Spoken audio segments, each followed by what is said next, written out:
বাংলাদেশ জাতীয় দল জাতীয় জীবনের 47তম প্রতিষ্ঠাবার্ষিকী উপলক্ষে আয়োজিত আজকের রাজ্য জনসভার স্নেহাসপদ সভাপতি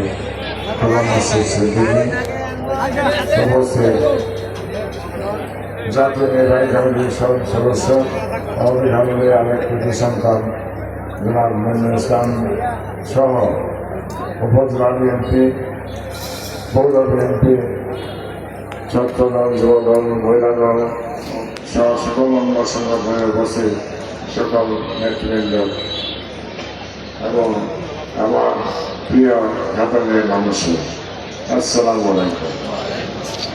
আপনাদেরকে আজকে শুধু এইটাই বলতে চাই, আজকে নতুন করে আবারও আমার মনে পড়ছে আমাদের প্রিয় নেতা শহীদ রাষ্ট্রপতি জিয়া রহমানের কথা।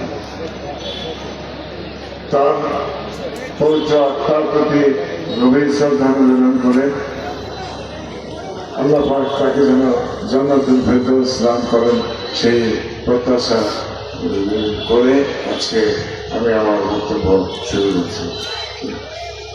আজকে আসলে এই মানুষটি যিনি একজন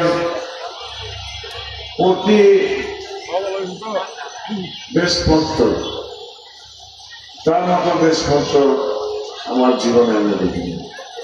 অনেকের নাম শুনেছি, অনেকের দেশপ্রেমের কথা শুনেছি, তার মতো দেশপ্রেমী আজকে পর্যন্ত আমি শুনিও নাই, আমি দেখিও নাই।